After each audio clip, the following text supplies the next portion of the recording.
Well, I would have a comment on Dr. Jones's presentation. That is, for me, it was very fresh and a different take, and I think it's illustrative of the enormous power of this new medium we call the internet.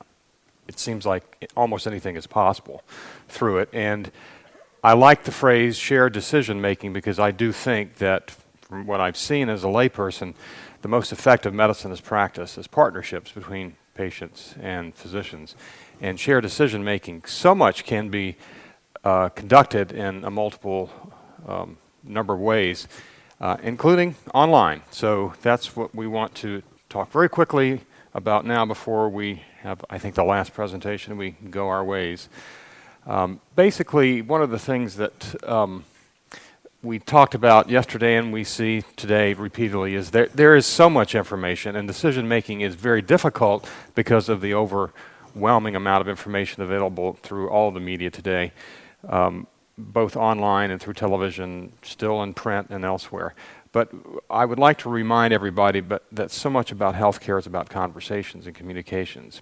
So to be a part of those conversations, I think the proper role for the physician is to be a teacher, to, as Dr. Jones put it, be part of the shared decision making, to not leave the patient stranded without good information to act on. Remember, this is a very emotional field you all work in, and so much of the decision making, I think, is impulsive and out of emotion rather than out of very careful cerebral economic analysis sometimes.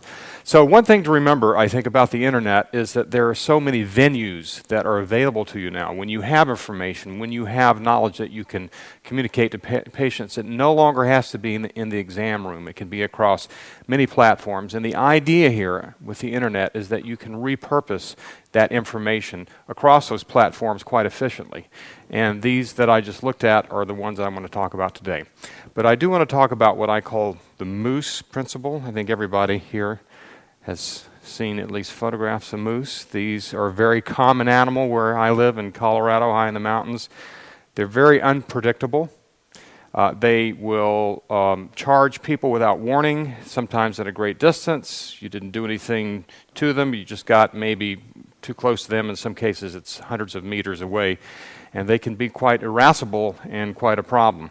Well, the idea is that if you come across a moose in the wilderness with a friend, you don't have to be faster than the moose if the moose charges you. You only have to be faster than your friend.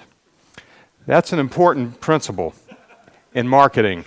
You want to be just one step ahead of the competition. You don't have to be perfect.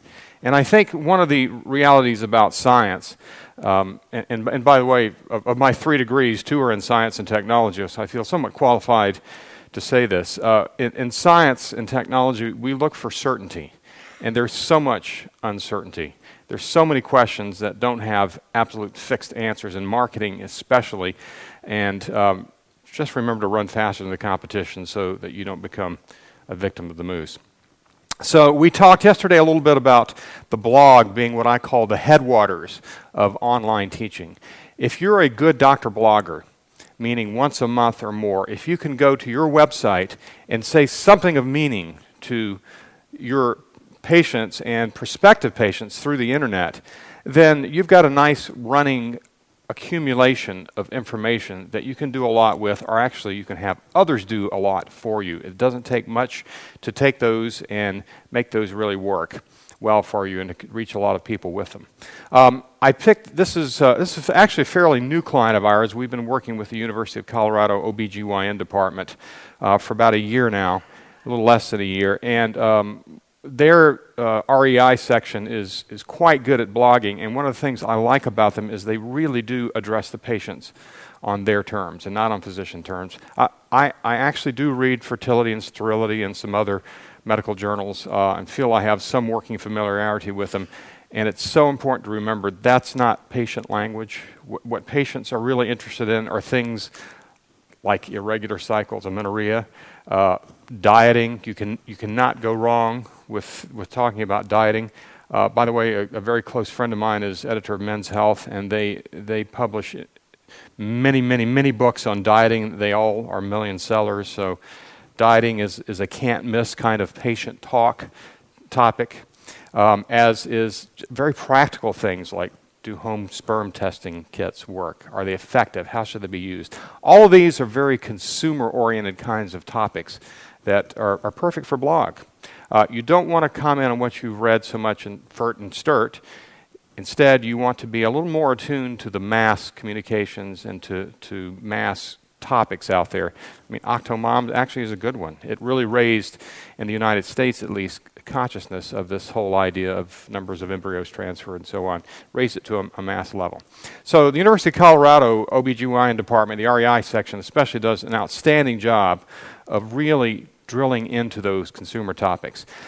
We also work with them to make sure there is another destination, a second destination. When someone blogs about a topic, you want to bring them back to your website. Even though the blog may be on that website, you want to have them go other places in your online library, in your online clinic. So there's always more information to be added to a blog topic. There should be links from that blog to related pages. If you're talking about home sperm testing kits, obviously there's a lot of men who need the basics on just male infertility. So referring them to that from the blog, great idea. We also take these blog topics and we want to do something with them across these social media. So we, on behalf of our clients, post a note about these blog topics within hours of their posting on the practice's website, and we put a short blurb. Remember, in Facebook, you can go a little bit longer than you can in Twitter. 140 characters is the limit in Twitter. You can go much longer than that, about 4 times longer, I believe, if you post to a second page, with a link back to your website. So this is a running news feed, you can think of it as, on Facebook. Great topic here on diet. That is exactly the sort of things that creates buzz on social media, and especially on Facebook. Include that link. It'll get people to come to the website who would not have come, because remember, people go to Facebook in much greater numbers than they will ever go to your website. Same thing on Twitter. There we have 140 characters, so a little bit smaller. I believe some of the other speakers talked about this idea of a shortening of the URL. This is a link that actually goes to the same web page, but there's a URL shortener to make it fit within 140 characters on Twitter.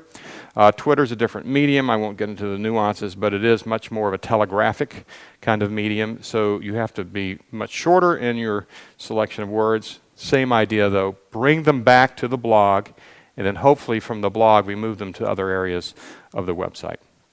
YouTube is a little more challenging because it is video-based. And I do want to note that videos are very popular on the internet, no question about it. As much TV, or more now perhaps, is watched on the internet medium as is watched on the actual television device itself. However, there's a real drawback to videos, and YouTube is in essence, I believe, the third largest search engine after Facebook. You can look at it as a search engine because on YouTube you have a search box like you do on Google. The problem is Google and other search engines work off of words. Video is not something that computers can see and interpret like humans can. So words are very important, even on YouTube. In any case, on our clients' homepages, those who do have videos, this particular practice does. We worked with them about 4 years ago to develop a library of videos. We put a link up there on the homepage that links directly to YouTube. And when you go to that link, voila, there is a YouTube channel. So it's like you have your own little section of YouTube as the Reproductive Science Center of the San Francisco Bay Area. And on that channel, you have a selection of videos. We shot, if I remember right, I believe 18 videos and podcasts combined. So videos and audio recordings. And we posted all the videos here. These are very patient-oriented. They're introductions to IVF, the process. It's a tour of the IVF laboratory. The doctors actually perform a number of lectures, patient lectures, in YouTube. This one's about 6.5 minutes long. That's typical. Each physician has several videos, very patient-oriented. Even when Dr. Scarlatti is talking about polycystic ovarian syndrome, we bring in a family. that has lived through it and has overcome it in order to have a family. So again, the patient talk is very evident. So that's another place we can repurpose some of this knowledge. And often the same topic can be covered in a variety of ways in the different venues. We also talked yesterday about patient stories being very much, well, all conference long, being very much a part of the process here of communications. I reviewed this one yesterday, a wonderful story about a woman. The week she was to start her IVF cycle, she had another physician's appointment, found a lump in the breast. Turned out she had breast cancer. So instead of starting her IVF cycle, she went in for a stimulation and egg retrieval for cryopreservation, fertility preservation. It worked, happy ending. Her breast cancer has been beaten back, and now she subsequently went through IVF afterwards and has a child. So a very happy story that we wanted to talk about in many places as we could. It's the kind of story in social media especially that has legs, as they say. So we promote that on Facebook, on Twitter, our monthly newsletter that goes out, big splashy story. Remember, this is not about science. In the end, it's about people. So another place to be a good teacher, because we're not only teaching science, we are teaching human lessons here. So what this all adds up to is all of these distributions of stories, information, and physician knowledge really improve searchability. Remember, Facebook is searchable, Twitter is searchable, Google indexes, even YouTube. So that certainly improves your visibility on the internet and brings in more people who would not have found you just by having the blog or your other knowledge on the website. Multi-platform again. This is an example of what can happen. This is our audit end of last year. We went in and looked at the number of Facebook followers for our practice, which is in red, and 5 other practices in the San Francisco Bay Area, and we were very proud to see there were at that time nearly 1,000 followers on Facebook.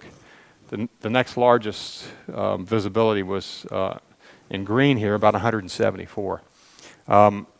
We like this volume of numbers for several reasons, and one of them is that the most interesting thing about Facebook is that it really does not, in our experience, drive direct traffic to your website and subsequently trackable patients. We are analyzing Google Analytics every month of every client practice we work with, and in the best of circumstances, what percentage of visitors do you think come from Facebook to those websites? Any guess? Is it? Yes, that's about the right order of magnitude. 2%, occasionally, a handful of times in the past, I've seen 3%. 3% of your traffic is generated by Facebook. So we're not bringing in huge numbers of people, enormous quantities to the website to become patients, but we do have a pretty good theory that I think it's hard to dispute, maybe difficult to prove, but certainly hard to dispute. Patients are going to these pages, we know, because they're posting there. And that is also drawing prospective patients. So once you found a practice's website, chances are you're going to go to one of these social media sites and see if they have a presence there as well. And if your practice has more of those followers and patient activity, that's a vote for you. And sometimes that's all it takes to be faster than your friend. Not faster than the moose, but faster than your friend. One practice did surpass us in number of tweets. I'm a little bit less of a fan of Twitter than I am of Facebook for a variety of reasons. And this is why. There's so much more that you can do on Facebook. These are 2 sample postings on this practice's Facebook page. 3-year-old child born as a result of this practice's work, and a 6-year-old child. Can you get a better endorsement than that? It's a wonderful, wonderful thing that you want other patients, prospective patients, to see somewhere. And when they put it on Facebook, the visitors there know that it's voluntary and that it's enthusiastic. And then this appeared last week, or maybe the week before. most amazing thing I've seen. On this practice's Facebook page, here was the birthday cake. I believe the family that posted this had a baby that was a year old when they posted it. I'm not sure. Anonymous posting. They did not want to identify themselves on Facebook. They went to the trouble of baking a Facebook or a cake for the practice, bringing it to the practice, but photographing it first and posting it to Facebook without their name attached to it. Very heartwarming. You can't do that so easily on Twitter. Really, it's impossible. So there's how you take much of your knowledge and distribute it across the internet. Remember, one good blog is enough to spark these kinds of initial postings and then responses by patients, friends, colleagues, what have you.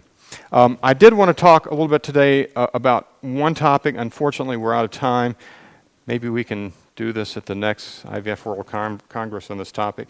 There's been a lot of interest in online reputation management. I guess I want to say in summary, it's a kind of a complicated thing. It's the most uncertain area, I believe, of internet management for medical practices. And we've been working on this for quite some time. We think we've come up with a system that's pretty effective. We piloted it with a practice of 5 physicians. It was a urology group. When we started, we did an audit. We found these 5 physicians had a total of 26 reviews on 4 Rate Your Doctor websites. This would be like Vitals.com, Yelp, RateMDs.com. I don't know outside the United States how much those are being used, if at all. In the U.S., they're getting to be, I think, one of the cornerstones of social media, because people will not go out to a restaurant and risk a $100 dinner before they read a review. I'm pretty sure they're not going to be paying $12,000 for an IVF cycle without checking out the doctor's reputation like they check out a restaurant's reputation. So we're having more and more interested in this, and part of it's because physicians are getting bad reviews. So we started with these 5 physicians a couple of years ago. We did a pilot project with them using our system. They started with 26 reviews. The average rating was about 3.6, I believe, out of 5 stars possible.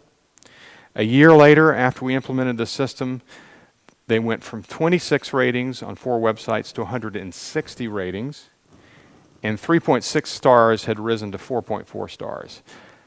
They still get some bad reviews. They still get some complainers. It's not perfect. It doesn't keep them out, but dramatically they've had a very pleasing improvement in their online reputation. So that's part of building a loyal audience that stems from this outreach and multi-distribution of knowledge as well. So I think the idea here is, if you're faster than your friend in running from the moose, you're going to build a loyal audience. Naturally, they're going to return that loyalty in a number of ways. This was a brand new website we launched last September. I said yesterday I'd show you some data that supports this. We don't know which specifically of any of these media were necessarily the most effective in building a loyal audience. We do know in combination those 4 media, YouTube, Facebook, Twitter, and some online reputation management, has had dramatic effects on this website, because when we launched we had 0 visitors. At the end of the first month, I think we had less than 1,000. This is a protracted line, but you can see by March of this year, they were up to 3,000 visitors. That's a pretty fast increase in 6 months, from 0 to 3,000 visitors. Most of the websites that we take over that have been in existence for IVF clinics start generally at less than 2,000 visits, and those are anywhere near 2,000 can be a long-established practice in a larger city with an old website. So to go from 0 to 3,000 visits a month, I think is indicative that the stuff works. So if you really want to be industrious as an online teacher, you could follow the model of Dr. Jeffrey Shear. He is a very well-known fertility physician in Las Vegas. Time magazine called him the McDonald's of IVF physicians.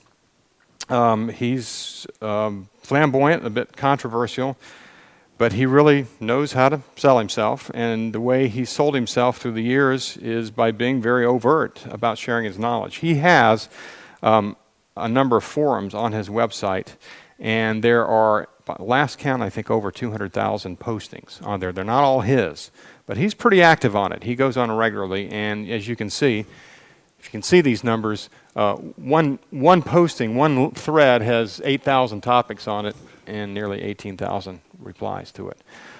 He spends a fair amount of time on this. There's another physician in Southern California, in the Los Angeles area, Art Wissett with Reproductive Partners Medical Group. Art is a former television journalist, so he likes writing. He's good at communications. He does this sort of thing, and turns out that their former practice manager is a good friend of mine, and she told me that Art spends about an hour or two a week on a very similar kind of forum, and he has the same kind of activity.